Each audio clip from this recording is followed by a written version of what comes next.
Episode की शुरुआत में उस जगह को दिखाया जाता है जहाँ पर रैंडल बंदी बना हुआ था और डैड उससे क्वेश्चंस कर रहा था। रैंडल उससे कन्फेस करता है कि वो एक 30 लोगों के ग्रुप के साथ था और उसके ग्रुप के पास बहुत सारे वेपन्स थे। रैंडल ये भी बताता है कि उसके ग्रुप के लोगों ने कई लेडीज के साथ रेप भी किया है। रैंडल डैड को ये भी क्लियर करता है कि उसे उसके ग्रुप के लोगों का साथ बिल्कुल भी पसंद नहीं था। डैड रैंडल की सभी बातों को वापस अपने ग्रुप के पास आकर बताता है। रिक डैड की बात सुनकर समझ जाता है कि अब रैंडल उन लोगों के लिए एक खतरा है और उन्हें उसे मार देना चाहिए। डेल रिक को रोकता है और उसे कहता है कि उसे किसी की भी जान लेने का कोई हक नहीं है। डेल रिक से कहता है कि वो उसे थोड़ा समय दे दे। वो पूरे ग्रुप के साथ रैंडल के बारे में बात करना चाहता है। रिक डेल को पूरे दिन का समय देने के लिए रेडी हो जाता है।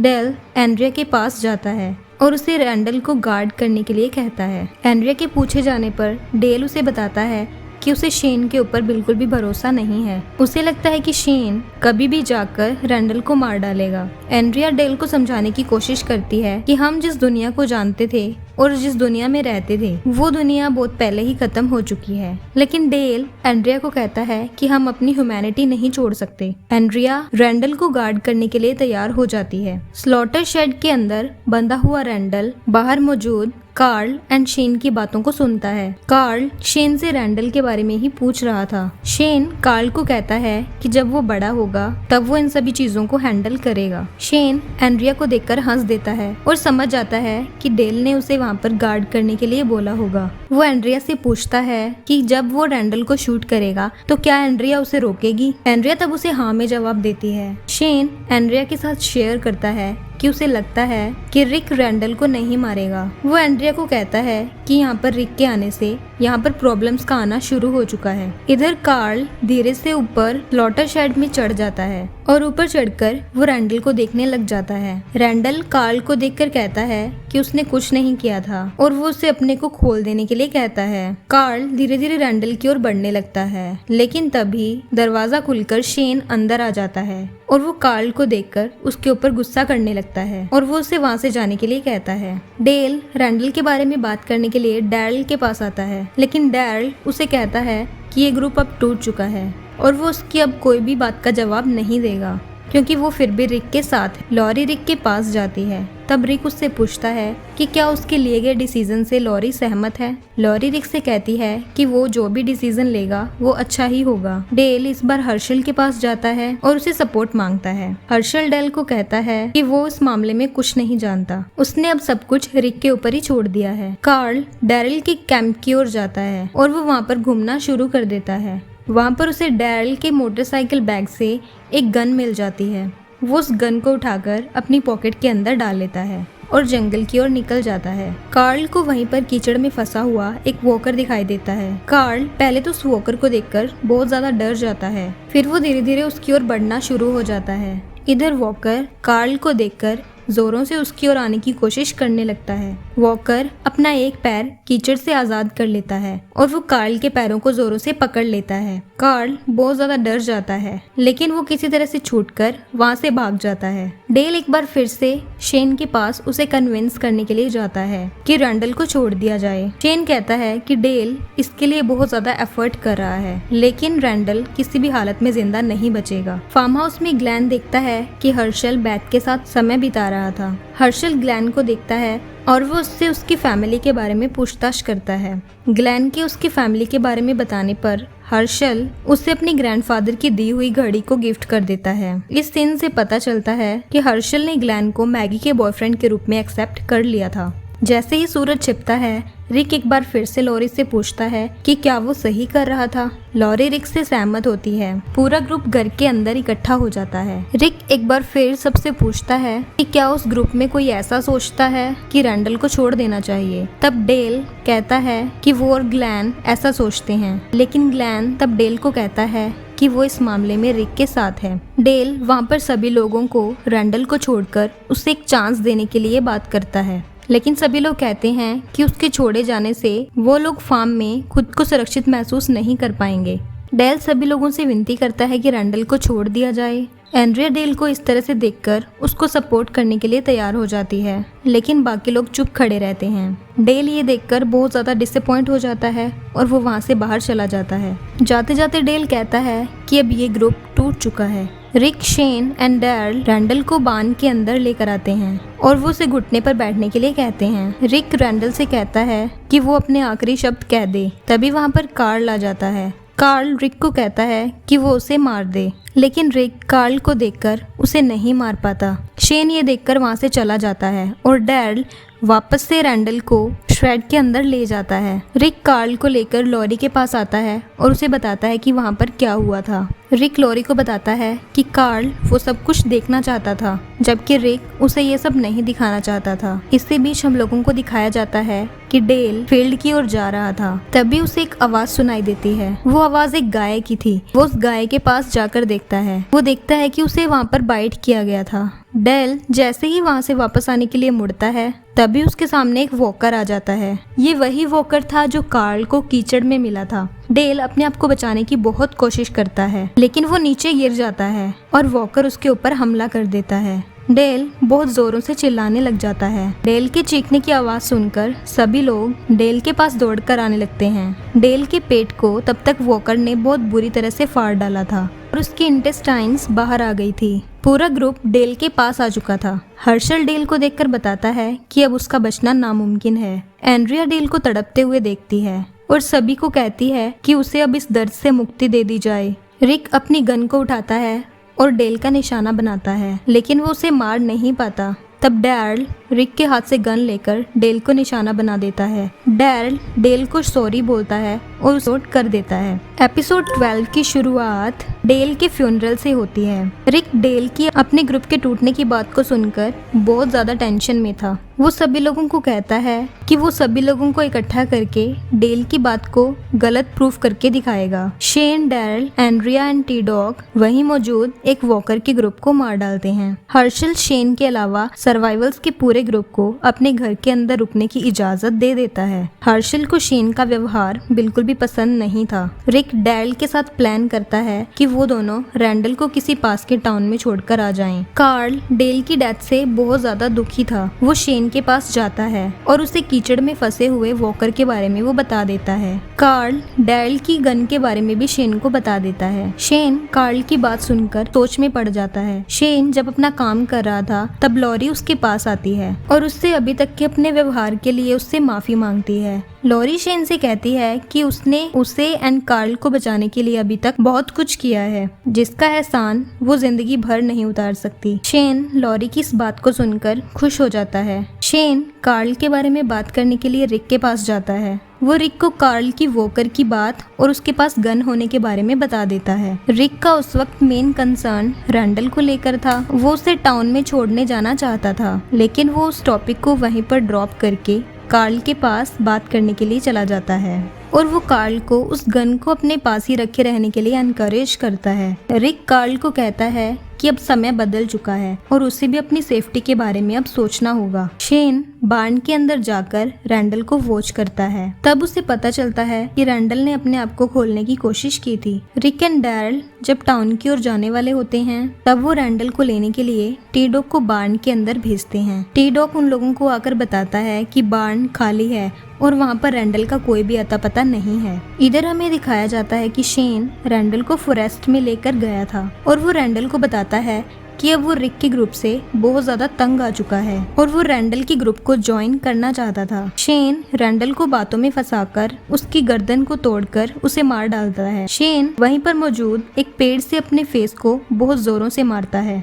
और उसकी नाक से खून निकलने लग जाता है। शेन ऐसा दिखाना चाहता था कि रैंडल ने उसके ऊपर हमला किया था। इधर फार्म हाउस में सभी लोग रैंडल को खोज रहे थे। शेन अपनी गन को वहीं पर छुपाकर जख्मी हालत में फार्म हाउस की तरफ वापस आता है और वो सभी लोगों को बताता है कि रैंडल उसे जख्मी करके वहाँ से भाग चुका था। रिक शेन के साथ एक और रैंडल को ढूंढने के लिए निकल जाता है, जबकि ग्लेन एंड डैरल दूसरी तरफ रैंडल को ढूंढने के लिए निकल जाते हैं। ग्लेन एंड डैरल उस जगह पर आते हैं जहाँ पर रैंडल को लास्ट बार देखा गया था। डैरल को उसके फुटप्रिंट से वहाँ पर उसके होने का अंदाजा हो गया था। ग्लेन एंड डैरल को वहाँ पर कुछ लड़ाई के निशान भी दिखाई देते हैं। अभी एक पेड़ के पीछे से एक वॉकर उन दोनों के सामने आ जाता है। ग्लेन एंड डैरल उस वॉकर को देखकर चौंक जाते हैं, क्योंकि वो वॉकर रैंडल था, लेकिन उसकी बॉडी पर किसी भी तरह की बाइट के कोई भी निशान नहीं थे।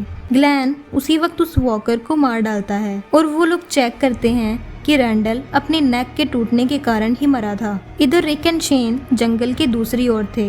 रिक को शेन की स्टोरी सुनकर उसे शेन के प्लान के बारे में कुछ अंदाजा हो गया था। वो जान चुका था कि शेन उसे बहाना बनाकर जानबूझकर फार्म हाउस से दूर लेकर आया था और वो रिक को मार डालना चाहता था। शेन रिक को बताता है कि वो एक अच्छा फादर बन सकता था, लेकिन रिक के वापस लौटने की वजह से सारी चीजें बिगड़ चुकी थी। रिक तभी प्रिटेंड करता है कि वो शेन को उसकी गन वापस लौटा रहा था, लेकिन वो उसके थोड़ा पास जाने पर उसे चाकू मार देता है। रिक को तभी अपनी गलती का एहसास होता है, लेकिन तब तक शेन मर चुका था। रिक शेन की बॉडी को देखकर डिस्टर्ब हो जाता है और वो जोरों से रोने लग जाता है। तभी वहाँ पर कार्ल आ जाता है। कार्ल वहाँ पर हो रही पूरी सिचुएशन को समझने की कोशिश कर रहा था। रिक कार्ल को समझाने के लिए उसकी तरफ आगे की ओर बढ़ता है, लेकिन कार्ल रिक का निशाना लगाकर गन को पॉइंट आउट कर लेता है। तब हम लोगों को दिखाया जाता है कि शेन एक बार फिर से जिंदा हो गया था और वो वॉकर के रूप में कार्ल एंड रिक की ओर ही बढ़ रहा था। कार्ल शेन का निशाना लेकर गोली चला देता है, जिसके कारण शेन मारा जाता है। रिक शेन की बॉडी के पास आता है और रोने लग जाता है। तब हमें दिखाया जाता है कि कहीं दूर से गोली की आवाज सुनकर वॉकर्स का एक पूरा बड़ा ग्रुप उनकी ओर आना शुरू हो गया था। एपिसोड की शुरुआत में अटलांटा का सीन दिखाया जाता है। ये सीन तब का था जब रिक ने अटलांटा सिटी में एक हेलीकॉप्टर को अपने ऊपर से गुजरते हुए देखा था। हेलीकॉप्टर की आवाज सुनकर सभी वॉकर्स हेलीकॉप्टर की दिशा में ही मूव करने लग गए थे। सभी वॉकर्स मूव करते हुए कंट्री रोड की तरफ आ जाते हैं और उन लोगों से आकर वॉकर्स के बहुत सारे ग्रुप्स जुड़ जाते हैं। वो वॉकर्स आगे फील्ड की ओर बढ़ना शुरू कर देते हैं। समय के साथ साथ बहुत सारे वॉकर्स इस ग्रुप से जुड़ते जाते हैं और इन वॉकर्स का ग्रुप बहुत बड़ा होता चला जाता है। वॉकर्स का ये ग्रुप उस रात उस जंगल में से पास हो रहा था जब कार्ल ने शेन के ऊपर गोली चलाई थी। ये गोली की आवाज़ उन वॉकर्स के ग्रुप को सुनाई दे गई थी और उन वॉकर्स का पूरा ग्रुप गोली की आवाज़ की डायरेक्शन में मूव करने लग गया था। तब एपिसोड को रिक एंड कार्ल की तरफ ले जाया जाता है, जो कि वापस फार्म हाउस की तरफ आ रहे होते हैं। रिक को तभी अपने पीछे कुछ आहट महसूस होती है और वो पलटकर वॉकर्स के बढ़ते हुए झुंड को देख लेता है। ग्लेन एंड डैरल इस बीच फार्म हाउस तक पहुंच चुके थे और वो सभी लोगों को इन्फॉर्म करते हैं कि रैंडल एक वॉकर में तब्दील हो गया था और वो लोग उसे मार चुके हैं। डैरल सभी लोगों को बताता है कि उसने रैंडल की बॉडी का अच्छे से एग्जामिन किया, लेकिन उसे कहीं पर भी किसी के काटने के कोई निशान दिखाई नहीं दिए। इधर Carl and Rick farm house की तरफ भागना शुरू कर देते हैं। फार्म हाउस पर पहुंचने पर रिक को यह एहसास होता है कि वॉकर्स वहां पर आ चुके थे। तब वो बार्न की ओर दौड़ लगा देता है। वॉकर्स बार्न को चारों तरफ से घेर लेते हैं। बार्न के दरवाजे बहुत ही ज्यादा ढीले थे और वो वॉकर्स के फोर्स लगाने की वजह से टूटने लग जाते हैं। रिक इस चीज को महसूस कर लेता है कि वहाँ का दरवाजा किसी भी वक्त टूट सकता था। रिक वहाँ पर फ्लोर पर एक लिक्विड को गिरा देता है और एक मैच बॉक्स देकर कार्ल को ऊपर भेज देता है। रिक इसके बाद बार्न के दरवाजे को पूरी तरह से खोल देता है। रिक वॉकर्स के अंदर आने के बाद कार्ल को वो माचिस जलाने के लिए कहता है। कार्ल रिक के कहे अनुसार माचिस जलाकर नीचे फ्लोर पर फेंक देता है। तब रिक जल्दी से ऊपर की ओर चढ़ जाता है। तभी वॉकर्स तब वहां लगी हुई आग के कारण जिंदा ही जलना शुरू हो जाते हैं। इधर घर में सभी लोग नोटिस करते हैं कि यहाँ पर वॉकर्स आते जा रहे थे। लोरी को महसूस होता है कि कार्ल वहाँ से मिसिंग है। तब वो पैनिक होना शुरू कर देती है। रॉल लोरी से कहती है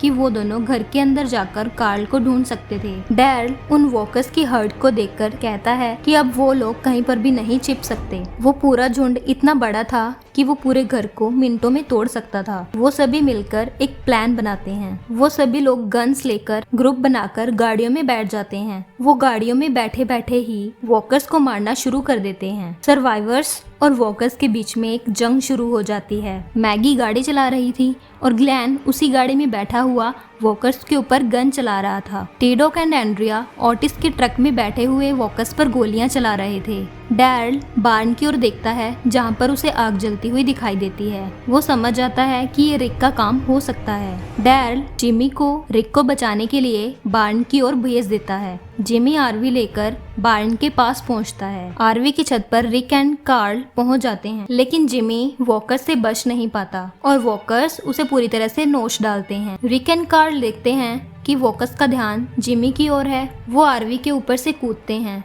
और जंगल के अंदर चले जाते हैं। वॉकर्स रिक एंड कार्ल का पीछा करने लग जाते हैं। एंड्रिया एंड टी-डॉग को तब रियलाइज होता है कि वॉकर्स संख्या में बहुत ज्यादा हैं और उन लोगों के पास हथियार बहुत ही कम हैं। हर्षल घर के बाहर खड़ा हुआ अपनी गन लेकर वॉकर्स को मार रहा था। वो सभी लोग उस घर को छोड़ने का और वहाँ से भागने का प्लान करते हैं। कैरोल लॉरी को बुलाने के लिए जाती है। लॉरी तब हर्षल को बुलाने के लिए जाती है। हर्षल वहाँ से हिलने से मना कर देता है।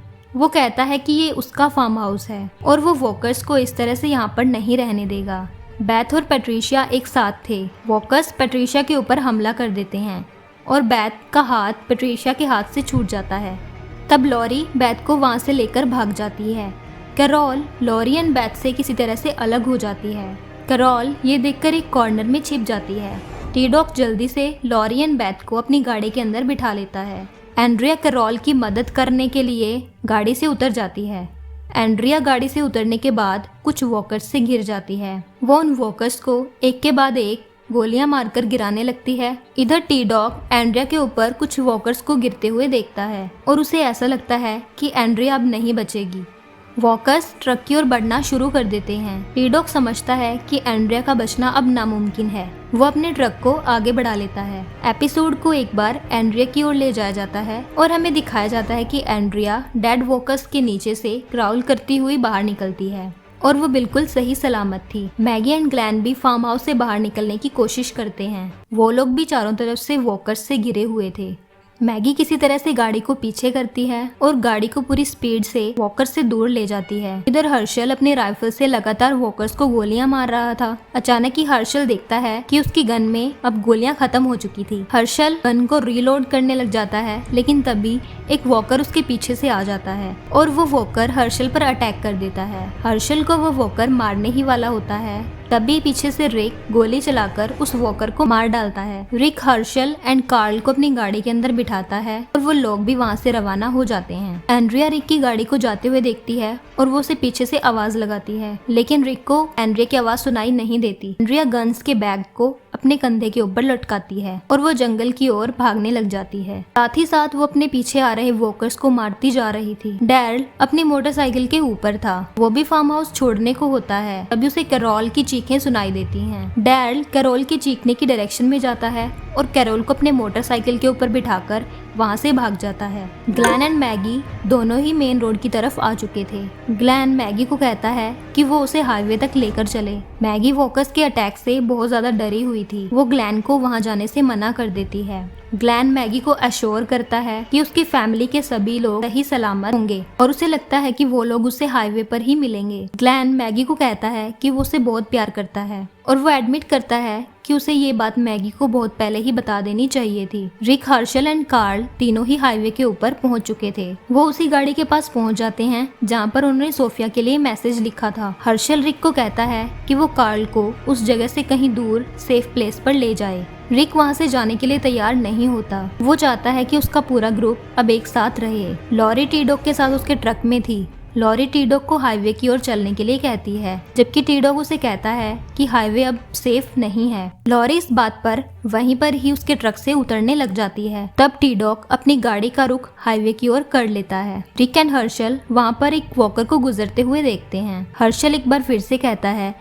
कि ये जगह कार्ल के लिए बिल्कुल भी सेफ नहीं है। रिक कार्ल को लेकर जाने ही वाला होता है कि तभी उन्हें गाड़ियों के इंजन की आवाज सुनाई देती है और वो लोग देखते हैं कि Maggie, Glenn, T Dog, Lori and Beth वहाँ पर आ चुके थे। उनका पूरा ग्रुप इकट्ठा होता है। तब उन लोगों को पता चलता है कि पैट्रिशिया एंड जिमी मारे जा चुके हैं। कैरोल डाउट करती है कि एंड्रिया जिंदा हो सकती थी। डैरल एंड्रिया को खोजने के लिए दोबारा से फार्म हाउस की तरफ जाना चाहता था, लेकिन रिक फार्म हाउस की हालत देख चुका था और वो डैरल को वहाँ जाने से मना कर देता है। इन लोगों का कारवां एक बार फिर से कंट्री रोड से मूव करना शुरू कर देता है। तभी बीच में हर्षल की गाड़ी का पेट्रोल खत्म हो जाता है। रिक तब सभी लोगों को कहता है कि वो लोग अब इसी जगह पर ही कैंप लगाकर रात गुजारेंगे और अगले दिन सुबह वो लोग गैस की खोज में जाएंगे। रिक को अभी भी विश्वास है कि दुनिया में कोई न कोई ऐसी जगह होगी जहाँ पर ये लोग एक घर बसाकर एक साथ रह सकते थे। रिक कहता है कि हमें उस जगह को ढूंढना होगा। डैरल वहाँ पर मौजूद सभी लोगों को रैंडल के बारे में बताता है कि वो बिना बाइट हुए ही वॉकर में कन्वर्ट हो गया था।